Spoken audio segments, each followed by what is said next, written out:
누가복음 5장 12절부터 26절까지 묵상하겠습니다.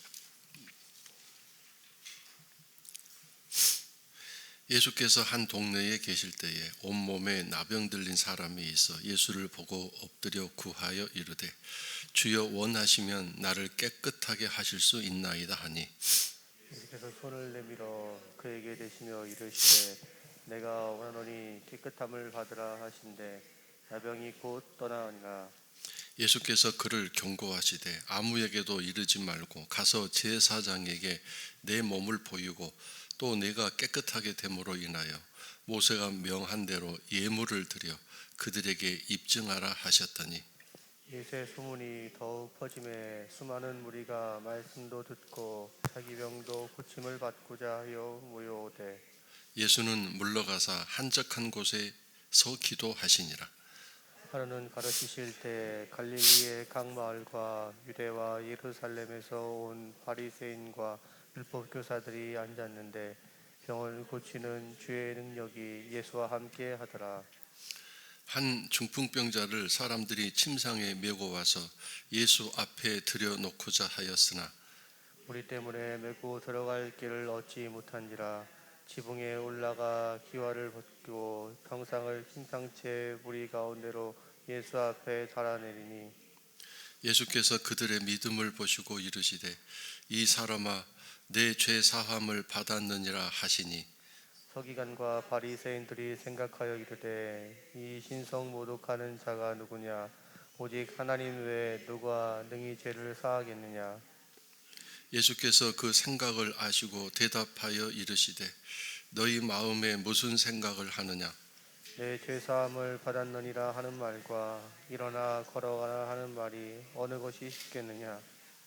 그러나 인자가 땅에서 죄를 사하는 권세가 있는 줄을 너희로 알게 하리라 하시고 중풍병자에게 말씀하시되 내가 네게 이르노니 일어나 네 침상을 가지고 집으로 가라 하시매 그 사람이 그들 앞에서 곧 일어나 그 누웠던 것을 가지고 하나님께 영광을 돌리며 자기 집으로 돌아가니 모든 사람이 놀라 하나님께 영광을 돌리며 심히 두려워하여 이르되 오늘 우리가 놀라운 일을 보았다 하니라.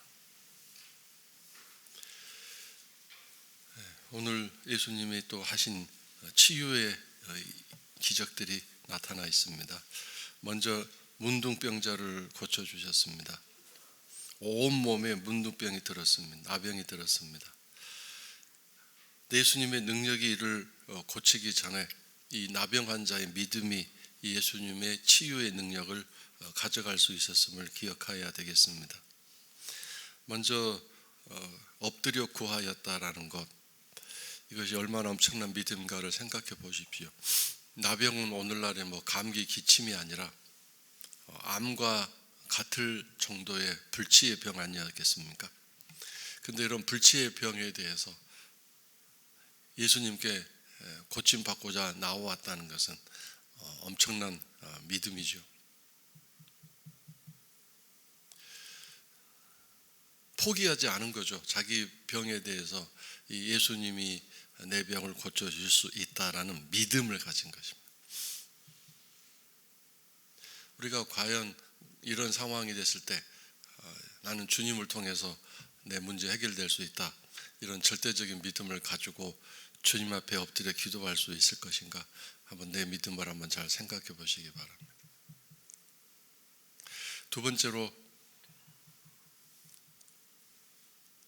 원하시면 나를 깨끗하게 하실 수 있습니다 라고 말하는 것, 이것도 굉장히 수준 높은 믿음입니다. 내가 원해서가 아니라 정말 이 문제는 주님이 원하셔야 된다는 것, 이걸 알고 있었지 않습니까? 그러니까 이 믿음은 지식과 연결되는데 영적인 지식이 상당히 높다는 것을 알 수 있습니다. 나병 환자는 사람들과 함께 살 수 있는 상황이 아니기 때문에 늘 사람들과 떨어져 살았는데 어떻게 해서 이런 영적인 지식을 가지고 있을 수 있는지 참 대단합니다. 보통 나병 환자 되면 마을 바깥에서 안으로 들어오지 못하고 거기서 구걸하며 살아야 했는데 자신의 그 인생의 삶을 좌절하거나 포기하지 않고 예수님에 대한 소문을 들었을 때 나도 그 예수님을 통해서 인생이 바꿔질 수 있다라는 믿음과 소망을 가진 거겠죠. 보통 그런 삶을 살게 되면 절망하게 되지 않습니까? 인생에 대한 소망을 끊고. 그러니까 여러분은 나병이 어떤 병인지 들어서는 아시겠지만 실제적으로 경험했거나 경험한 적 없잖아요. 그리고 그런 사람 본 적도 없기 때문에, 물론 보신 분 있을지 모르겠습니다만 저는 한 번도 그 나병 환자 본 적이 없거든요. 그 삶이 어떠한지 말로만 들었지 실제로 이렇게 눈으로 본 적이 없기 때문에, 이 당시가 아니라 오늘 우리들이 이 시대가 아니라 옛날 시대였기 때문에 이 나병 환자는 이게 엄청난 인생의 100% 절망적인 상황 아닙니까? 그런데도 예수님을 향하여 소망을 품을 수 있다는 것은 평소에 그가 나병에 대해서 절망하지 않고 자신의 삶을 잘 견디고 감당해 왔기 때문에 이런 많은 나병 환자들 중에서 유독 이 사람이 이렇게 예수님에게 나아올 수 있었던 것 아니겠습니까? 그래서 어떠한 경우에도 예수님에 대한 주에 대한 소망과 믿음을 버리지 않는다면 그 주의 은혜와 사랑 안에 우리가 살아갈 수 있음을 다시 한번 깨닫게 되죠. 그래서 이렇게 얘기를 했더니 예수님의 반응이 뭡니까? 첫 번째, 손을 내밀어 그에게 대시며 그랬습니다. 나병 환자에게 손을 대는 것은 두 가지 의미에서 할 수 없는 상황이, 첫 번째는 불결하기 때문에 나병 환자에게 손을 누가 대겠어요? 우리는 나병 환자 보기만 해도 끔찍해서 안 보려고 할 겁니다. 얼마나 흉측한지. 근데 그 흉측한 나병 환자에게 다가가서 예수님이 손을 대셨습니다. 나병에 걸린 이후로, 문둥병에 걸린 이후로 그 자기에게 와서 손을 댄 사람은 오직 예수님이 지금까지 아마 유일했을 것입니다. 가족들도 다 떠나고 친구들도 다 떠나고 그 어느 누구도 나병 환자에게 일정한 거리 가까이 접근하지도 않았을 것입니다. 그리고 나병 환자 보이면 돌을 들어서 막 돌팔매를 던지면서 비난하고 조주하고 욕을 했거든요. 그런데 나병 환자에게 예수님이 가까이 가시더니 손을 대셨다는 것, 이건 엄청난 사건이 이 나병 환자에게 일어난 거죠. 예수님은 이러한 사랑을 보여주시면서 이 나병 환자에게 은혜를 베푸셨습니다. 예수님의 이 사랑을 한번 잘 생각해 보시기 바랍니다. 누구든지 예수 그리스도 앞에 나아가면 주님이 만져주십니다. 그래서 우리가 하나님을 찾는 사람에서 마음을 드리자 그럴 때 어떤 마음을 드린다고 했습니까? 정말 예수 그리스도 앞에 내놓을 수 없는 그런 상처받고 부끄러운 마음들, 이 마음을 내놓기만 하면, 기도로 내놓기만 하면 주님이 만져주시고 고쳐주십니다. 근데 안 내놓기 때문에 기도로 내 마음을 깨닫고 그 마음을 다 내놓으면 주님이 내 마음 고쳐주시고, 사람이 왜 마음이 안 바꿔지냐면 기도로 내 마음을 안 내놓기 때문입니다. 자기가 계속 믿음이 커지면, 신앙이 커지면 내가 할 수 있을 거라고 착각하는데 사람은 절대 자기 힘으로 자기 마음 좌우할 수 없어요. 물론 어떤 많은 사람들 중에 어떤 대단한 사람은 이렇게 결심이 아주 대단하고 결단력이 대단해서 이렇게 마음을 굳게 잡고 이렇게 실행하는 사람도 있긴 있습니다만, 그런 특별한 사람들 외에는 일반적으로 거의 모든 사람들은 이 마음을 자기가 스스로 좌우할 수 있는 능력이 없습니다. 그래서 오늘 우리들이 내 마음속에 하나님을 향한 마음을 가지고 이 마음을 고쳐주시기를, 이 마음을 다스려 주시기를, 이렇게 마음을 내놓는 그런 기도가 필요합니다. 자, 그 다음에 내가 원하노니 그랬습니다. 이 나병 환자가 한 말이 얼마나 예수님 마음에 들고 합당했으면 그 말을 다시 받아서 내가 원한다 하셨겠습니까? 기도도 참 지혜롭게 잘해야 됩니다. 사람과의 관계에서도 말을 잘해야 하듯이 주님과의 관계도 마찬가지입니다. 말이란 그 사람 마음, 그 사람의 마음과 생각을 나타내는 그런 도구이기 때문입니다. 물론 마음에 없는 말도 할 수 있겠죠. 그러면 또 주님은 다 아시죠. 마음에 없는 말을 하는구나. 실천할 생각도 없으면서 말은 저렇게 하는구나. 다 아시거든요. 그래서 오늘 우리가 사실은 어떤 말을 하느냐에 따라서 우리의 하나님과 저와의 관계가 잘 되느냐 못 되느냐 될 수 있습니다. 물론 가장 먼저는 마음이겠지만 마음에 있는 것이 말로 밖으로 드러난다고 그랬거든요. 내가 원하노니란 이 답변에서 예수님이 얼마나 이 나병 환자의 이 간구를 좋아하시고 기뻐하시고 있는지 알 수 있습니다. 그래서 깨끗함을 받으라라고 명령하셨는데 나병이 떠나니라 그랬습니다. 나병이 고쳐지니라 아니라 앞에서도 계속 그랬죠. 떠나니라. 무슨 인격체처럼 떠나갔다. 주 앞에서는 이렇게 병이 이런 식으로 취급되는구나. 예수 그리스도 앞에서는 죽음도 잠자는 것으로 취급되듯이 세상적인 어떤 관행과 방식과 다르게 하늘나라에서는 이렇게 취급되는 것들이 여러 가지 있음을 깨닫게 됩니다. 나병이 떠나가셨다. 자리를 떠나 일어나 떠나갔다. 사람처럼 표현되어 있습니다. 자, 그 다음에 어제 우리가 잠깐 나누었듯이 예수님은 이 나병 환자에게 사람들에게 가서 아무에게도 말하지 말아라. 병 고침 받은 사건에 대해서 얘기하지 말고 오직 제사장에게만 가서 몸을 보여주고 그 다음에 나병 환자가 나음에 대한 예물 이것을 드려서 모든 것을 종결지어라 말씀 가르쳐 주셨습니다. 나병 환자는 사회적인 병이고 또 모든 사람이 꺼리는 상태이기 때문에 제사장이 이 사람이 나았다라는 확인을 해줘야 이 사람이 사회적으로 활동할 수 있습니다. 하나님이 그렇게 법을 만들어 놓으셨습니다. 요즘은 의학적인 판단과 또 치료를 통해서 어떤 나병이 나았음을 확인할 수 있겠지만 그 당시에는 이 나병이 얼마나 끔찍한 병이었는지 의학적으로도 고칠 수 없고 진단해도 안 되는 것이기 때문에 제사장만이 즉 이 나병은 오직 하나님만이 고쳐주신다라고 생각했기 때문에 사회적인 확인을 얻기 위해서는 사람들 사이로 들어가 살기 위해서는 제사장의 확인이 있어야 됐습니다. 그래서 예수님은 그 일을 위해서는 제사장에게 가서 네 나병이 나았음을 확인받고 예물도 드려서 하나님 앞에서 확실하게 모든 것을 끝낸 다음에 사람들에게 들어가 살아라 말씀하셨습니다. 왜 나병 나음에 대해서 말하라 하지 마라 금지하셨을까요? 어제도 말씀드린 것처럼 마음의 변화 없이 회개함 없이 예수 그리스도에 대한 믿음 없이 그냥 무조건 병 낫기만을 바라는 그런 마음으로 나아오는 사람들을 예수님은 싫어하셨기 때문입니다. 그런 사람들을 하나님은 주님은 원치 않았기 때문이죠. 아니나 다를까 이 사람이 그러나 이 기쁜 소식을 사람들이 당신 어떻게 나병 나았냐고 물어볼 때 이걸 입 다물고 있을 수 있겠습니까?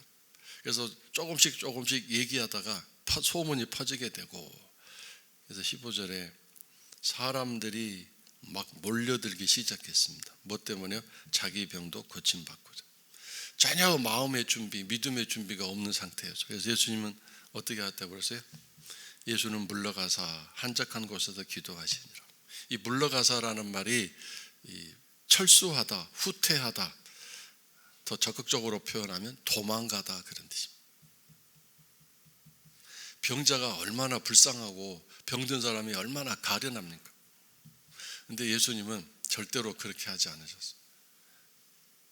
물론 다른 곳에서는 병자를 고쳐주시기도 하고 또 그들의 아픔을 해결해 주시기도 하셨지만 오늘 이곳에서는 철저하게 그들을 피하여 다른 곳으로 가버리십니다. 오직 병 낫기만을 바라는 그런 마음, 의학적인 치료 받을 수 있는 그런 시설도 없고 또 그런 기대를 할 수 없는 불쌍한 백성들 아닙니까? 그런데 예수님은 이들을 고쳐주시기는커녕 만나기조차도 하지 않으려고 다른 데로 가버리십니다. 그래서 이 말씀을 통해서 우리가 깨달아야 됩니다. 나의 믿음과 나의 마음이 준비되지 아니하면 예수님은 절대로 꼼짝하지 않으시는구나. 이걸 다시 한번 깨달아야 되겠습니다. 우리는 내가 막 불쌍하니까, 내가 지금 막 힘드니까, 내가 어려우니까 주님이 나를 가련하게 여기시고 내가 기도하면 도와주시지 않을까, 그런 생각하실 텐데, 그 전에 내 마음이 어떠할지, 또 내가 살아온 삶이 어떠한지 내 삶과 내 마음을 주 앞에서 점검하셔야 됩니다. 자, 그 다음에 두 번째 사건이 여기 기록되어 있습니다. 갈릴리 각 마을과 유대와 예루살렘에서 온 사람들이 누구냐면 바리새인과 율법 교사들이 예수님이 가르치시고 있는 갈릴리까지 왔습니다. 먼 거리를 와서 예수님 가르치심에 앉아 있었습니다. 근데 집 안에서 예수님이 가르치고 계셨는데 얼마나 많은 사람들이 몰려드는지, 문 밖에까지 사람들이 막 몰려들어 있었습니다. 근데 어떤 동네 사람들이 한 중풍병자를 침상에 누워있는 채로 메고 왔습니다. 근데 사람들이 꼼짝하지 않습니다. 그 침대가 들어갈 수 있도록 사람이 비켜주면 좋겠는데 꼼짝하지 않습니다. 본채도 많지도 않고 들은 채도 하지 않습니다. 좀 잠깐만 비켜주십시오 하는데 안 비켜줍니다. 욕심과 이기심 때문에. 그런 군중들, 그런 사람들 앞에 놓고 예수님이 말씀을 하셨는데 과연 몇 사람이나 예수 그리스도의 말씀을 듣고 변화가 됐을지 이건 짐작이 되지 않습니까? 이기심과 욕심으로 가득 차 있는 사람들 마음에 말씀이 좀 들어가고 있지 않다는 뜻이죠. 근데 이 사람들은 포기하지 않고 지붕으로 올라갔습니다. 그러니까 이 믿음이란 뭘 또 우리에게 주느냐, 믿음이란 아이디어도 준다. 아이디어, 생각. 누구도 생각하지 못할 아이디어. 지붕으로 올라가서 지붕을 걷어내고 침상을 달아낸다. 그 집을 망가뜨리는 일이잖아요.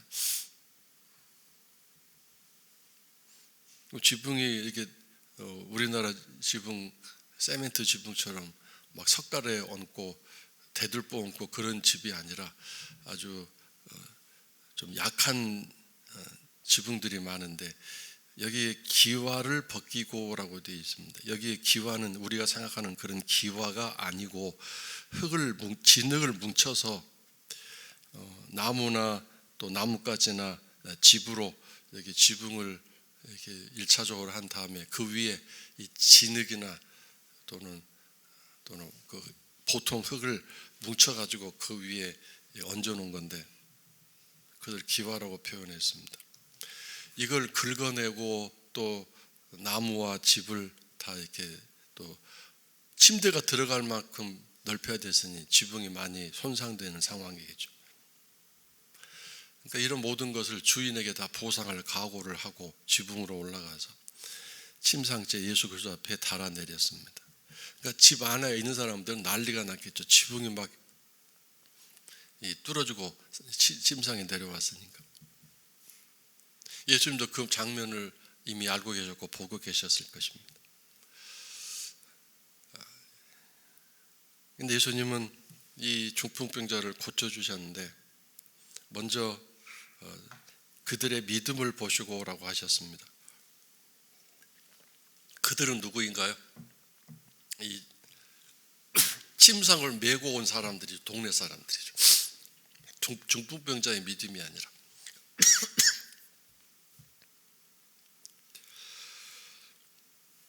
그래서 우리가 참 중보자의 믿음도 대단한 것이구나 이걸 깨닫습니다. 중보자의 믿음이 대단하면 본인은 믿음이 없을지라도 기적이 일어나는구나, 예수님이 은혜를 베푸시는구나 이걸 깨닫습니다. 그래서 여러분, 부모님의 그 강력한 믿음의 중보기도가 자녀들에게 얼마나 큰 기적을 가지고 올 수 있게 하는지 깨닫지 않습니까?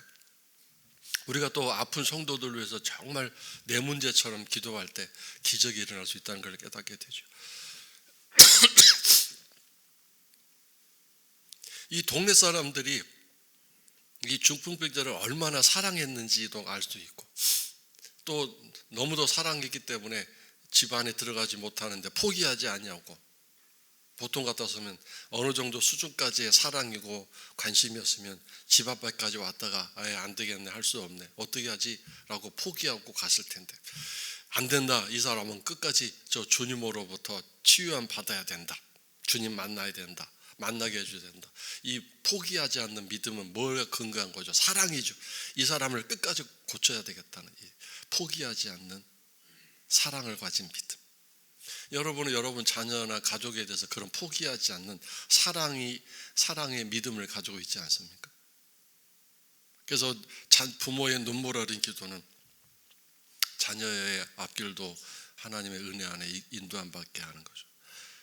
근데 띄엄띄엄 했다가 말았다가 하는 기도는 포기하지 않는 사랑의 믿음이 아니죠.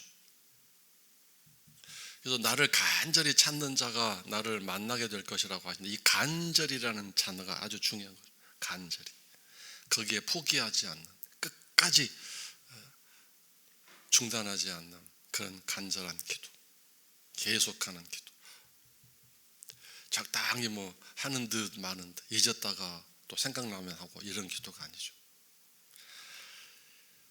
그들의 믿음을 보시고, 이 침상을 메고 온 사람들의 믿음을 보시고 감격하신 거죠. 포기하지 않은. 그래서 이제 두 번째로 이 중풍병자에게 말을 하십니다. 이 사람아, 내 죄 사함을 받았느니라. 이 사람아라는 영어로는 아주 친근한 단어입니다. 원어로는 친근한, 소자야 또는 내 친구요, 그런 뜻입니다. 근데 여러분, 병 고침 받으러 온 사람에게 죄 사함을 먼저 얘기하죠. 그러니까 이것도 아까도 말씀드린 것처럼 하나님과 나와의 관계가 먼저 우선, 그 관계가 먼저 개선되어져, 죄 문제가 해결되거나 뭔가 얽혀있는 문제들 주 앞에서 그런 것이 해결되어져야 돼요. 그 다음에 이제 병 고쳐주심을 선포하셨습니다. 근데 거기 앉아있던 서기관과 바리새인들이 잘난 척, 무슨 생각을 했냐면, 도대체 죄사함은 하나님만 하시는데 감히 자기가 누군데 다른 사람의 죄를 사함을 선포하는가. 그래서 그들의 생각을 예수님이 읽으셨죠. 말로는 하지 않았지만 그 사람들의 생각을 아시고 그들에게 가르쳐 주시기 위해서 외면하지 아니하시고, 너희들이 이 자리까지 나와 앉아 있으니 내가 가르쳐 주겠다. 이것도 사랑이죠. 그래서 질문을 하셨습니다. 병 고치는 것과 죄 사함을 선포하는 것, 어느 것이 더 어려운가라고 질문하셨습니다. 여러분 어떻게 생각하세요? 나병이 걸린, 중풍 걸린 이 사람, 이 중풍을 고치는 것과 죄 사하는 선포를 하는 것, 어떤 것이 더 어렵습니까? 눈에 안 보이는 죄 사함, 이거는 말로 했다고 하면 우기면 될 수 있는 거죠. 눈에 안 보이는 거니까.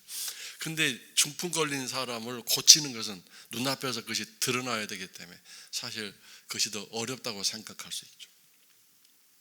물론 예수님에게 뭐 어렵고 쉬운 게 뭐가 있겠습니까만, 사람들 앞에서는 이 중풍 고치는 게 훨씬 어렵죠.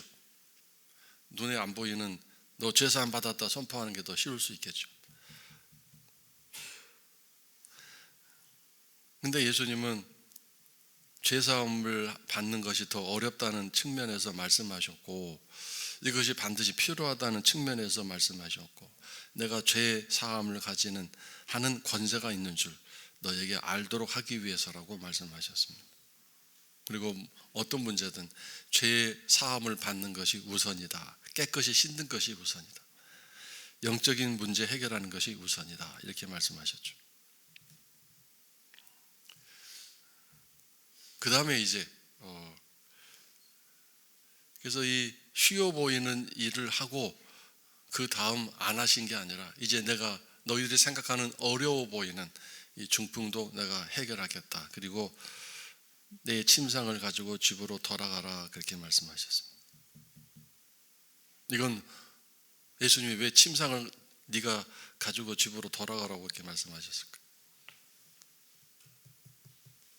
이 사람들에게 확실하게 보여주기 위해서였겠죠.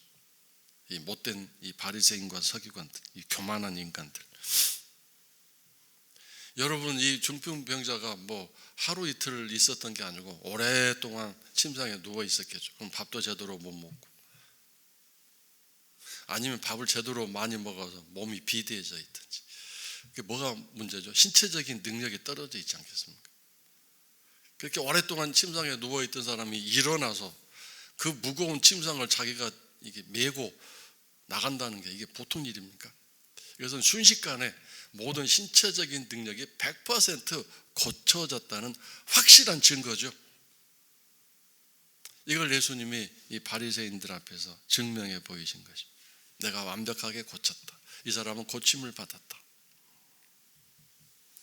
그래서 그 누웠던 것을 짊어지고 하나님께 영광을 돌리며 자기 집으로 돌아갔습니다. 모든 사람이 이 상황을 보고 하나님께 영광을 돌리며 심히 두려워하여 이 일이 왜 막 기쁨이 되고 흥분이 되고 즐거움이 되기보다는 두려움이 됐을까요? 두려움. 모두가 다 이런 상황 속에서 여기는 지금 성령께서 강력하게 역사하시는, 하나님의 거룩한 영광이 강력하게 역사하시는 현장이거든요. 그러다 보니까 죄된 인간들의 이 죄된 성품, 죄된 것들이, 이 죄 있는 것들이 막 두려워하고 벌벌 떠는 거죠. 앞에서 우리가 읽었잖아요. 예수님 가시니까 곧바로 귀신들이 막 정체를 폭로하고 자기 스스로 드러냈잖아요. 예수님 계신 곳에 어두움이라는 것은 숨어 있을 수가 없는 것입니다. 다 자발적으로 막 드러나게 되어 있는 것입니다. 그러니까 우리가 하나님 말씀 앞에 제대로 엎드려 있으면 그 이 말씀의 능력이 내 안에 있는 것들 막 다 끄집어내고 드러내게, 자발적으로 자진신고하게 만들어내게 되는 능력이 있습니다. 그래서 빛 가운데 있으면 어둠이 절대로 있을 수 없듯이, 빛이 들어오면 그 아침에 밝은 아침 햇살이 마루에 쫙 비출 때 그 햇살 비추는 그 부분만 보세요. 먼지가 얼마나 많은지 드러나게 되지 않습니까? 끔찍하죠. 그러니까 빛이 있으면, 빛이 오면 어둠이 드러나게 돼요. 아침 햇살, 아침이 그 밝은 해가 골고루 비춰주는 그것이 아니라 그 해의 그 빛살이 직접적으로 창문을 뚫고 들어올 때 그 햇살 그 광선 비춰주는 그 범위 안에 먼지가 막 다 드러나 보이는 것처럼 주의 영광과 능력이 있는 곳에 이 더럽고 모든 것들이 다 자발적으로 다 드러나게 되는 거죠. 그래서 이런 두려움이란 바로 그런 뜻입니다. 하나님께 영광을 드리기는 드리는데 그 안에 있는, 마음속에 있는 삶에 대한, 삶에서 있는 어두움이 막 드러나게 된 거죠. 그러면 어떻게 해야 될까라고 주 앞에 나가 붙들고 그 문제, 두려움이 아니라 이제 즐거움과 자유함, 이걸 회복돼야 되는데 아마 이거 해결하지 못했을 것입니다. 이 두려움과 이 마음의 떨림은 어떻게 하면 해결되죠? 예수님과 멀어지면, 예수님 안 보이는 곳으로 가버리면 두려움은 사라지겠죠. 빛이, 아침 햇살 광선이 없어지면 그 먼지 많은 것이 안 보이듯이. 그러니까 신앙생활하면서 자꾸 예수께 가까이 나가고 싶고 예수 만나고 싶고 예수 이름 부르고 싶은 사람은, 그것은 마음에 사모하는 사람이 있는 것은 영광을 아는 사람이고 마음과 심령에 살아있는 사람이죠. 그런데 자꾸 예수께 나가는 게 불편해지고 꺼려지고 막 부담스러워진 것은 문제가 있는 거죠. 예수께 가까이 나가기 싫어하는 것은 다 까닭이 있는 것입니다. 그래서 오늘도 이런 여러 가지 가르침과 깨달음을 통해서 오늘도 주 안에서 이렇게 날마다 치유함 받으시고 기도도 지혜롭게 잘하시고 또 늘 새로운 아이디어가 나오는 신앙의 장애물을 뛰어넘을 수 있는 그런 지혜와 아이디어를 가진 살아있는 믿음, 그리고 사랑이 충만한 믿음, 그런 또 믿음과 사랑을 가지고 중보기도도 열심히 하셔서 여러분의 자녀들, 여러분의 가족들, 또 우리 사랑하는 교회 성도들을 위해서, 교회를 위해서 열심히 중보기도 하시는 우리 새벽기도 성도 여러분들 되시기를 주의 이름으로 축원합니다.